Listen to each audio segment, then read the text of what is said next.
মা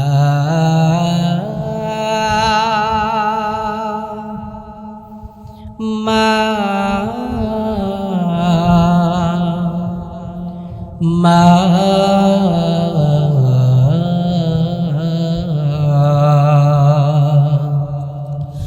আজ কেন আমায় সোহাগ মাখা ডাক ডাকো না, আজ কেন আমায় সোহাগ মাখা ডাক ডাকো না। মায়ারা চলো দিয়ে কেন আমায় তুমি, মায়ারা চলো দিয়ে কেন আমায় তুমি জড়াও না, আজ কেন আমায় সোহাগ মাখা ডাক ডাকো না, আজ কেন আমায় সোহাগ মাখা ডাক ডাকো না। কোথায় হারিয়ে গেলে তুমি, সারাক্ষণ তোমায় খুঁজি আমি, কোথায় হারিয়ে গেলে তুমি, সারাক্ষণ তোমায় খুঁজি আমি। মা বলে এত ডাকি, ডাকি শুনতে পাও না, আজ কেন আমায় সোহাগ মাখা ডাক ডাকো না, আজ কেন আমায় সোহাগ মাখা ডাক ডাকো না। তোমার কথা মনে পড়লে বুকটা ভিজে যায় আখির জলে, তোমায় ছাড়া আমি থাকতে যে আর পারি না, আজ কেন আমায় সোহাগ মাখা ডাক ডাকো না, আজ কেন আমায় সোহাগ মাখা ডাক ডাকো না। ওয়াসাইনাল ইনসানা বিওয়ালিদাইহি হামালাতহু উম্মুহু ওয়াহনান আলা ওয়াহনিন ওয়া ফিসালুহু ফি আমাইন। আল্লাহু আকবার বলেন। আল্লাহ রাব্বুল আলামিন ডাকতে বলে, ওহে মানুষ, তোমরা তোমাদের মা বাবার ব্যাপারে খুব সৎ আচরণ হও, মার সঙ্গে তোমরা সর্বদা ভালো আচরণ করো, মার খেদমত করো, কারণ ওই মা বাবার খেদমত ছাড়া কোনো সন্তান কোনোদিন দামি হতে পারে নাই। আল্লাহ পাকের হাবিব হাদিসের মধ্যে বর্ণনা করেন, দুইটি গুনাহের শাস্তি আল্লাহ রব্বুল আলামিন দুনিয়াতেই দেন। মানুষ যেই গুনাহের শাস্তিগুলো তাদের স্বচক্ষে দেখতে পায়, 1 নাম্বার জুলুম, 2 নাম্বারে হলো মা বাবার সঙ্গে বেয়াদবি। আমার ভাইরা ভালো মতো খেয়াল করেন, আমার দেশে হাজারো যুবক আছে যারা মার সঙ্গে সৎ আচরণ করে না, বাবার সঙ্গে ভালো মতো কথা বলে না, কথায় কথায় মেজাজ হারিয়ে ফেলে আর মারে গালি দেয়, আল্লাহ পাকের হাবিব বলে যেই ব্যক্তি মার সঙ্গে অসৎ আচরণ করে, মার সঙ্গে উচ্চ আওয়াজে কথা বলে, আল্লাহর হাবিব বলেন ওই ব্যক্তিকে আল্লাহ রব্বুল আলামিন দুনিয়াতে লাঞ্ছিত করেন আর বঞ্চিত করেন। কেমন বঞ্চিত জানেন?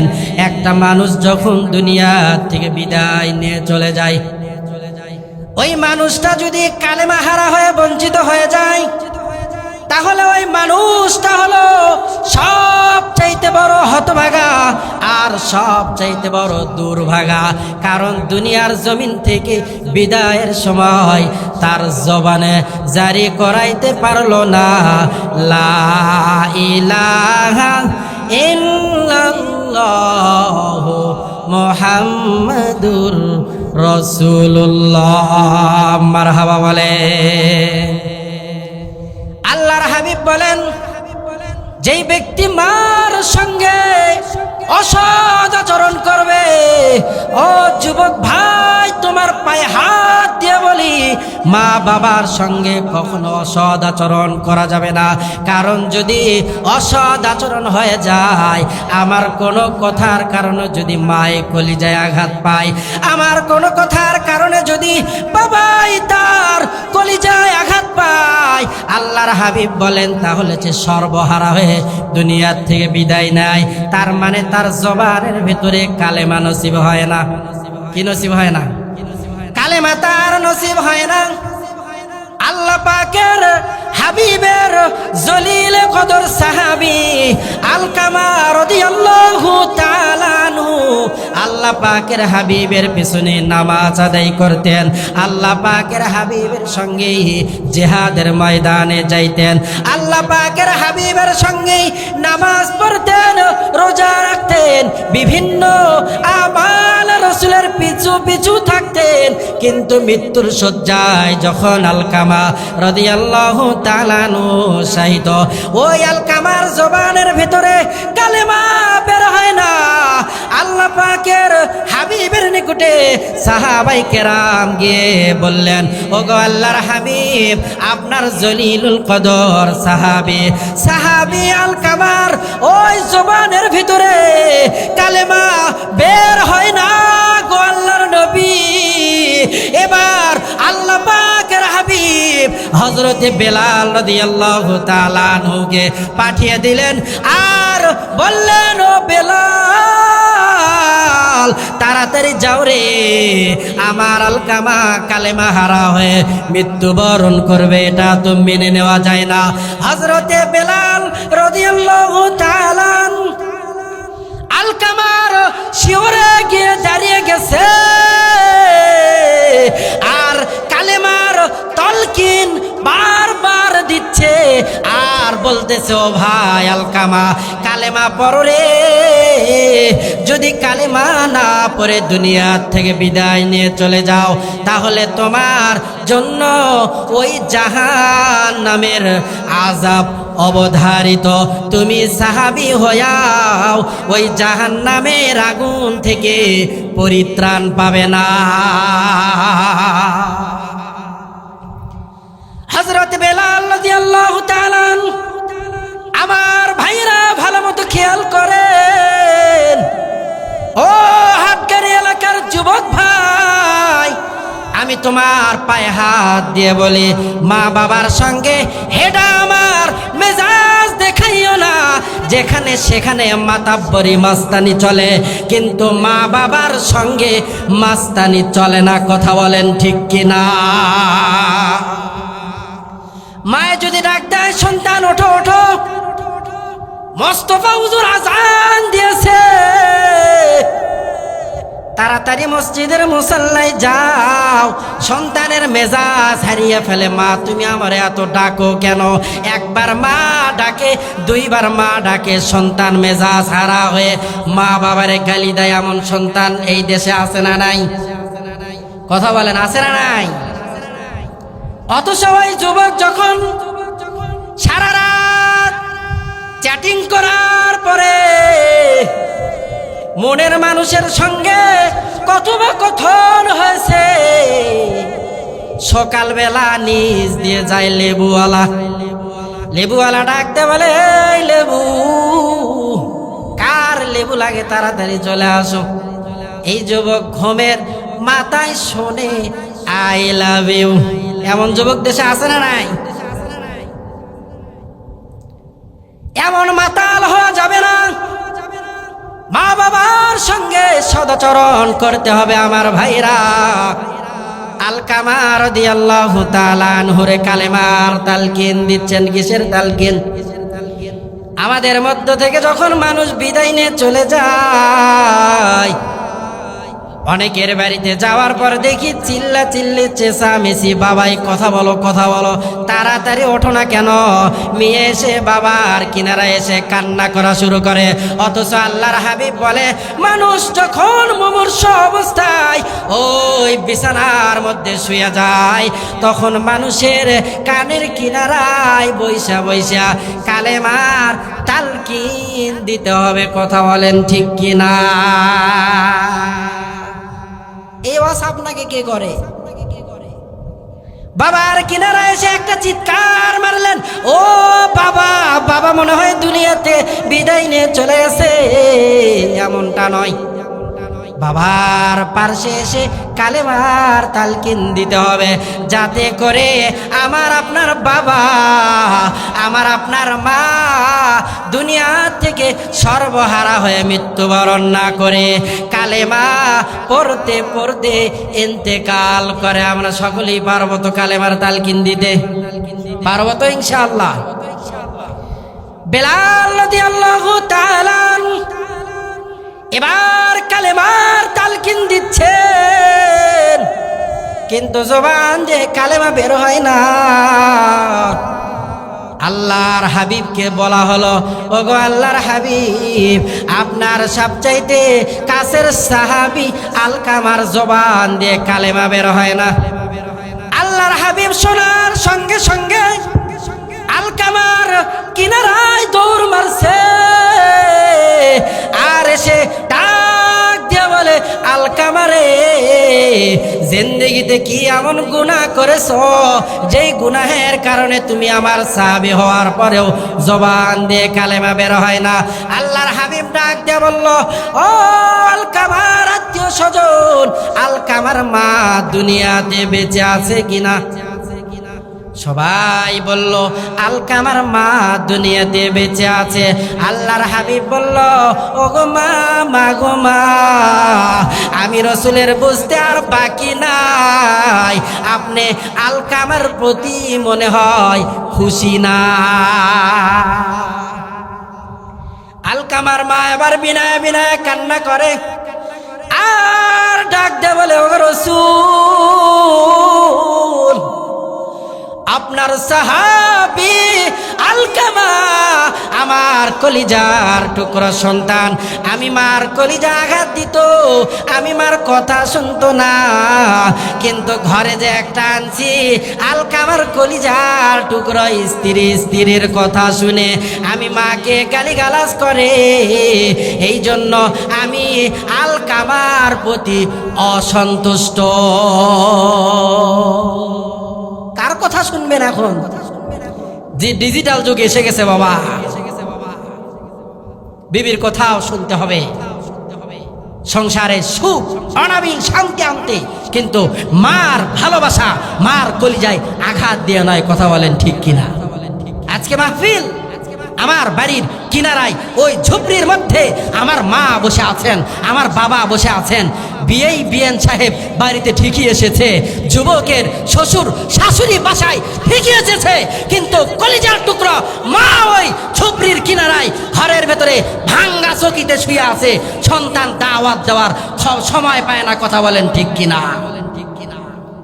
সামনে পড়ে আছে সোনা, কানা চোখে দেখে না। একে কানা বলবেন নাকি ভালো মানুষ বলবেন? মা বাড়ির কিনারায় চোখে পড়ে না, শাশুড়িরও চোখে পড়ে, বিয়ান সাহেবাকে চোখে পড়ে। এর চাইতে বড় হতভাগার কে যে মার মুখে হাসি ফুটাইতে পারে না। আল্লাহ পাকের হাবিব বলেন, তোমার মা বাবা দুনিয়াতে জীবিত তো তোমার জান্নাতও দুনিয়াতে জীবিত। তোমার মা বাবা মৃত্যুবরণ করলো, তোমার জান্নাতও মৃত্যুবরণ করলো। এজন্য মা বাবার খেদমত করে জান্নাত আমাদের অবশ্যই পাইতে হবে।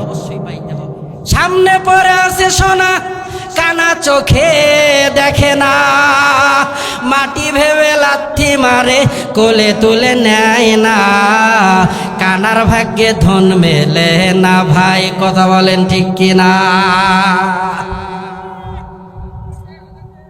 আল জান্নাতু তাহতা আকদামিল উম্মাহ, ওই মার পায়ের নিচে সন্তানের বেহেশত। দুনিয়াতে কত আমল করলেন রে, খাজা বাবার মুখে হাসি ফুটানোর জন্য গরু নিয়ে গেলেন, বরকি নিয়ে গেলেন, ছাগল ভেড়া দুম্বা নিয়ে গেলেন। ইমাম সাহেবরে খুশি করার জন্য 27 রজনীতে কত হাদিয়াই না দিলেন, মা বাবারে খুশি করতে পারলেন না। আপনার জন্য আল্লাহর জান্নাত নাই, কথা বলেন ঠিক কিনা? আল্লাহ পাকের হাবিব এবার বললেন, ওগো মা, আপনি আলকামারে ক্ষমা করে দেন। আলকামার মার কলিজার ভেতরে বড় ব্যথা, ডাকতে বলে, ওগো আল্লাহর হাবিব, আমি আমার কলিজার টুকরা সন্তানকে ক্ষমা করব না, কারণ সে আমার কলিজায় আঘাত দিয়েছে। এবার আল্লাহ পাকের হাবিব বলল, সাহাবারা, ওই জংলা থেকে দামি দামি খড়ি নিয়ে এসে তাড়াতাড়ি আগুনটা জ্বালাও। যেই মাকে খুশি করে কবরে যায় তাকে ওই জাহান্নামের আগুনে পুরানোর আগে আমি রাসূল দুনিয়ার আগুনে তারে পুরাইতে চাই। জাহান্নামে তো শাস্তি আছে, দুনিয়ার আগুন আগে ওর জন্য প্রস্তুত করো।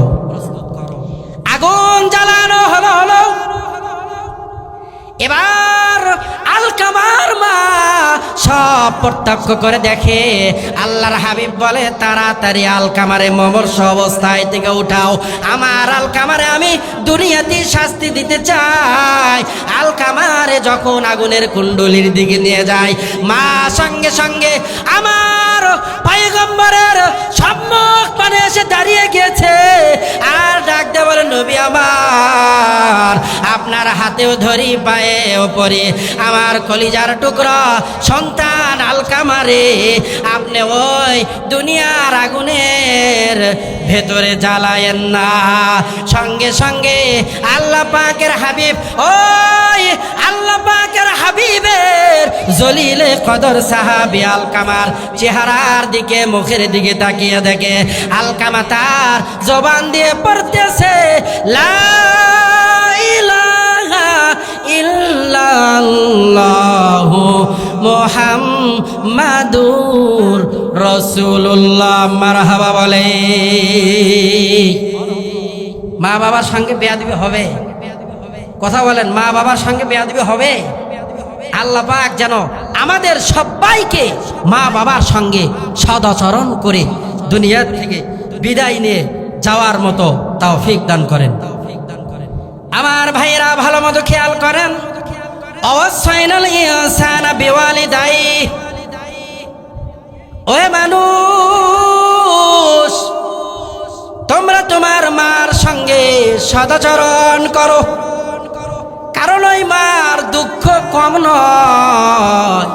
ওই মা যখন তোমারে গর্ভে ধারণ করেছিল, 10 মাস 10 দিন তোমারে নিয়া মা চলতেও পারে না, খাইতেও পারে না, কোনো জায়গায় যাইতেও পারে না।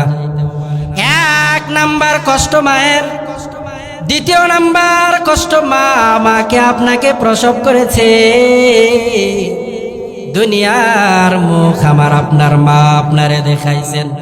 তৃতীয় কষ্ট আল্লাহ তাআলা কোরআনুল কারীমের মধ্যে বলেন হামালাতুহু উম্মুহু ওয়াহনান আলা ওয়াহনি ওয়া ফিসালু ফি আমাইনি আনিশকুরলি ওয়ালি ওয়ালিদাইহি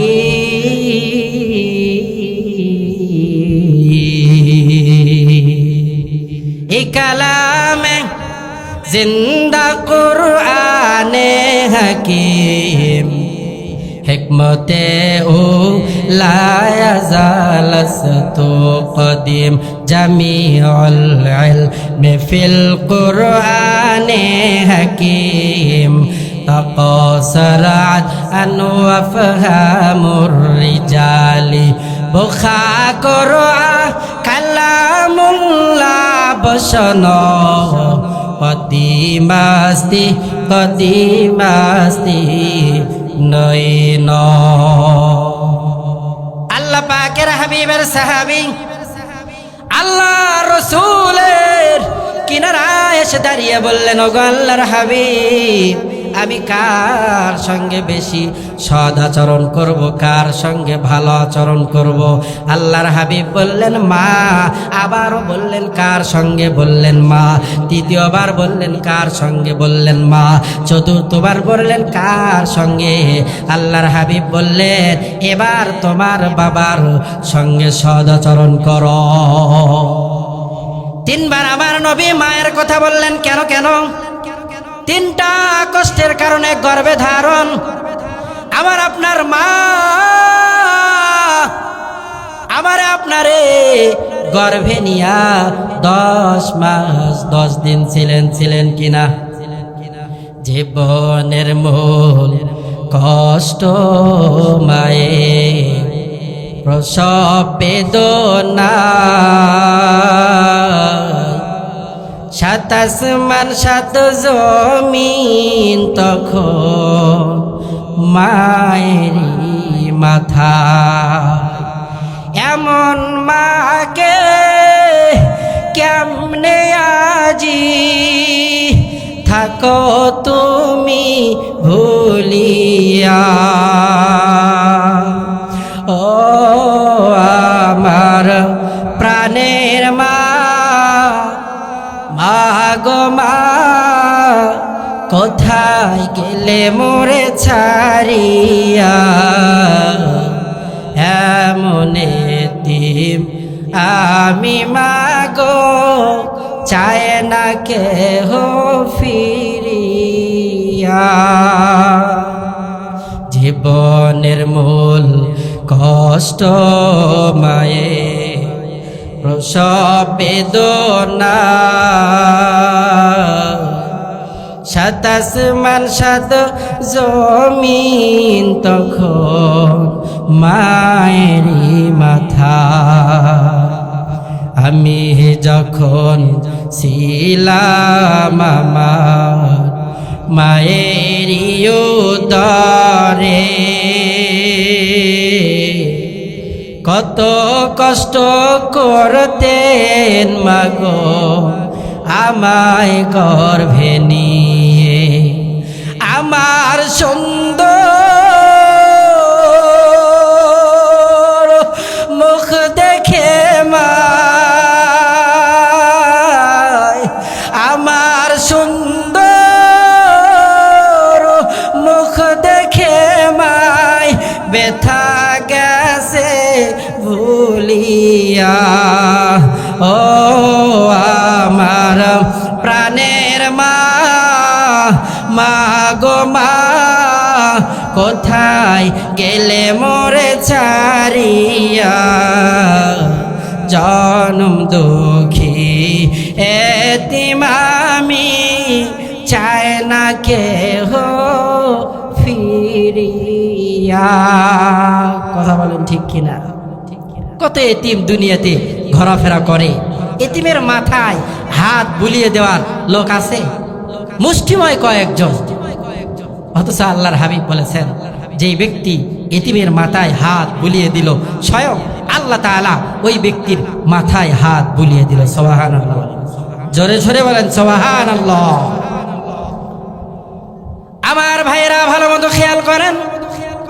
ওই মার দ্বিতীয় কষ্ট, মা সন্তানটারে প্রসব করেছেন। এরপরে মা তার সন্তানটারে 2-2.5 বছর 3 বছর দুধ খাওয়ায়। কি খাওয়াই বলেন? কথা বলেন, কি খাওয়ায়? এই মা যে আমার আপনারা দুধ খাওয়ায়, এই ঋণ আমি আপনি জিন্দেগিতে কোনোদিন শোধ করতে পারবো? মায়ের এক ধার দুধের দাম কাটিয়া গায়ের চাম, মায়ের এক ধার দুধের দাম কাটিয়া গায়ের চাম, মায়ের জুতা বানাইয়া দিলেও ঋণ শোধ হবে না। এমন দরদি ভাবে কে আছে আমার মা?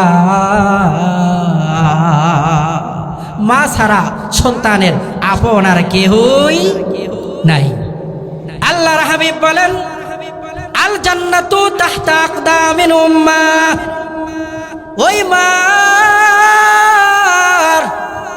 পায়ের নিচে সন্তানের বেহেশত।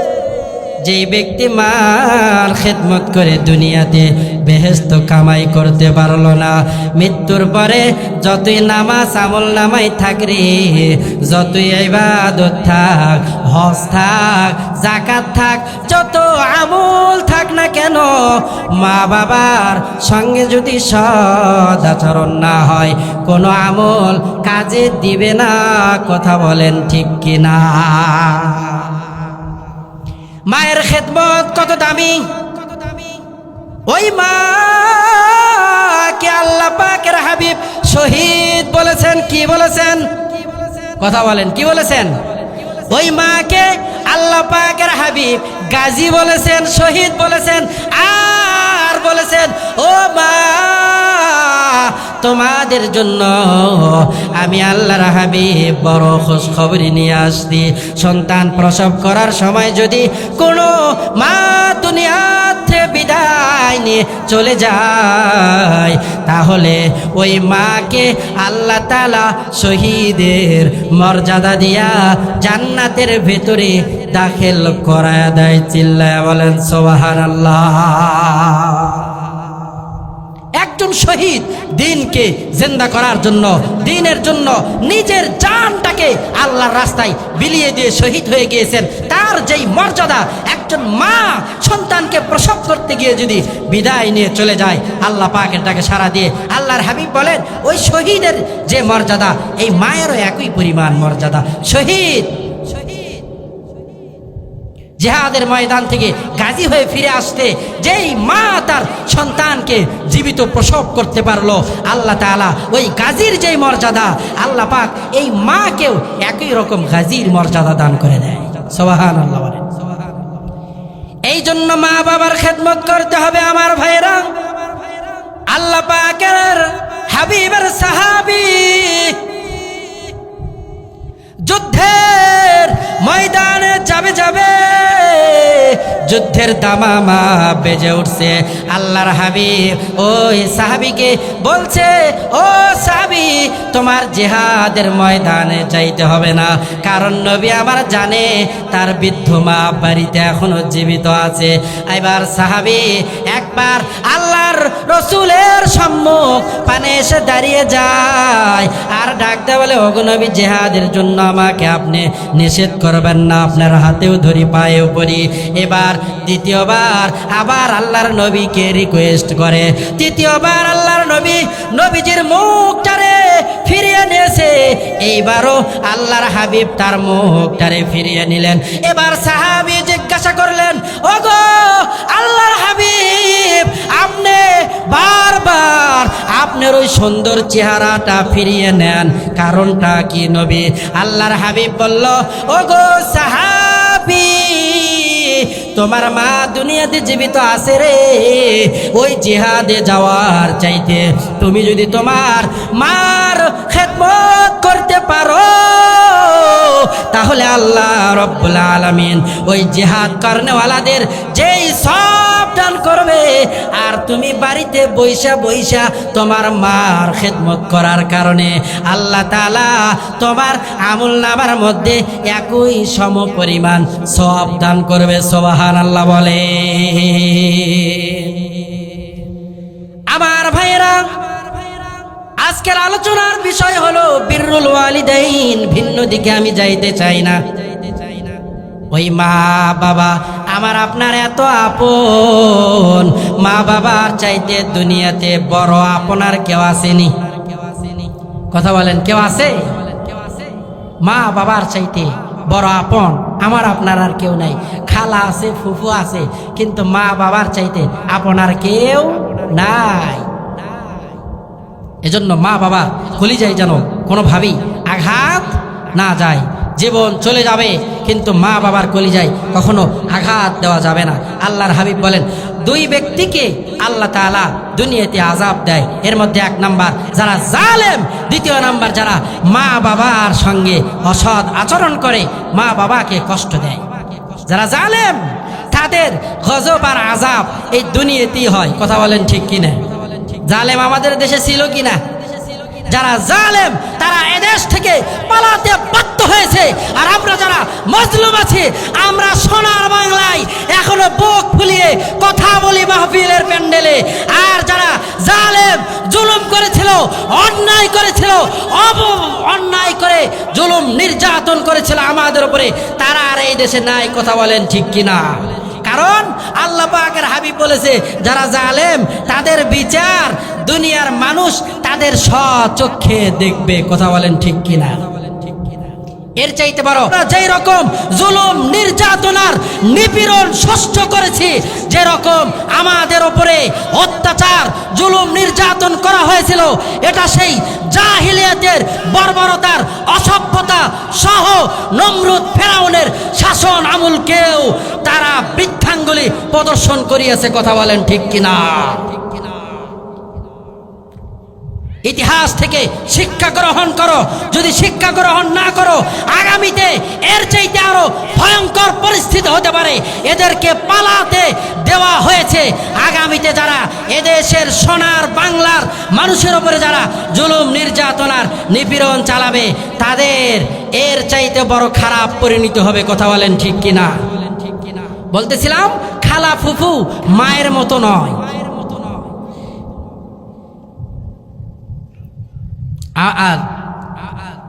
আলহামদুলিল্লাহ, আমাদের বিজ্ঞাপন ঘোষিত মেহমান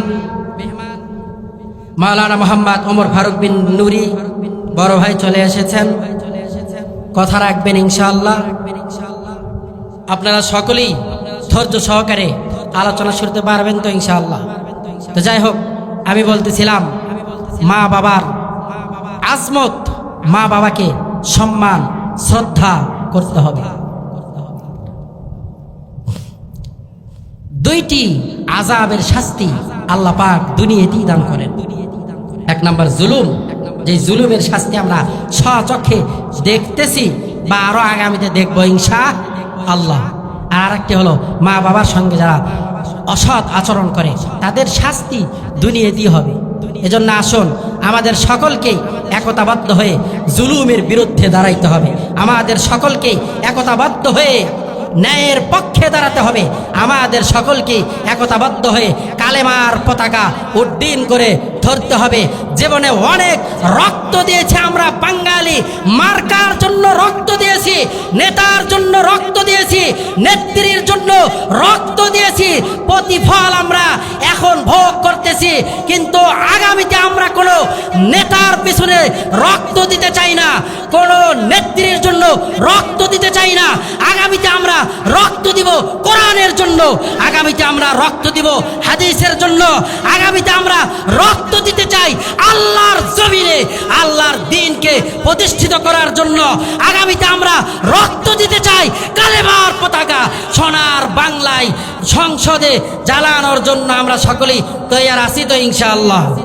কে আমলিগ করতে পারেন, কেউ বিএমপি করতে পারেন, কিন্তু আমাদের একমাত্র পরিচয় হলো আমরা মুসলিম, আমরা মুমিন। আমাদেরকে ইমানের দালালি করতে হবে, কোন নেতার দালালির পিছনে আর আমরা নাই। কোনো নেত্রীর দালালির পিছনে আর আমরা নাই, কোনো মার্কার দালালির পিছনে আর আমরা নাই। এজন্য আসুন সবাই একতাবদ্ধ হয়ে এক প্ল্যাটফর্মে এসে আগামীতে এই সোনার বাংলায় খেলাফত প্রতিষ্ঠার লক্ষ্যে আমরা সকলেই কোরআনের পক্ষে সিল মারতে পারবো তো ইনশাআল্লাহ? জোরে বলেন ইনশাআল্লাহ। আল্লাহ তাআলা আমাদের সবাইকে কোরআনের পক্ষে থেকে আগামীতে আমাদের দেশটাকে সোনার বাংলা গড়ার লক্ষ্যে আমাদের সকলকে একতাবদ্ধ হয়ে সামনে অগ্রসর হতে পারে। অনেক দেশপ্রেম দেখেছি আমরা, অনেক কি প্রেম দেখেছি, অনেক দেশপ্রেম দেখেছি, কিন্তু প্রকৃত পক্ষে তারা দেশপ্রেমিক নয়। যদি তারা দেশপ্রেমিক হতো তাহলে আমারও দেশের হাজারো লক্ষ কোটি টাকা পাচার করে বিদেশে ব্যাংক ব্যালেন্স বাড়ি গাড়ি করতে পারতো না। কথা বলেন ঠিক কিনা? এজন্য আমরা মুসলমান, আমাদেরকে সজাগ সচেতন থাকতে হবে। আমাদের দেশে আমাদের কি থাকতে হবে, তবে যুদ্ধ আর জেহাদ আর লড়াই করে বাঁচতে চাই। বিলের মতো ম্যান করার আর সময় নাই। আগামীতে যদি আমরা কোরআনের রাজ এই সোনার বাংলায় কায়েম করতে না পারি, তাহলে ছোট কণ্ঠে বলে গেলাম আগামীতে জিন্দেগিতেই বাংলার জমিনে কোরআনী রাজ আর কায়েম হবে না। এজন্য আসেন সব তন্ত্রমন্ত্র সব দেখা শেষ, আগামীর বাংলাদেশ কোরআনের বাংলাদেশ। সকলেই বলেন আমিন। আল্লাহ তাআলা আমাদের সবাইকে একতাবদ্ধ হয়ে কোরআনের পক্ষে থেকে আগামী দিনগুলোতে কোরআনের ছায়াতলে এসে আমাদের জীবনটাকে পরিচালনা করার তৌফিক দান করেন। ওমা তৌফিকি ইল্লা বিল্লাহ। আসসালামু আলাইকুম ওয়া রাহমাতুল্লাহি ওয়া বারাকাতুহু।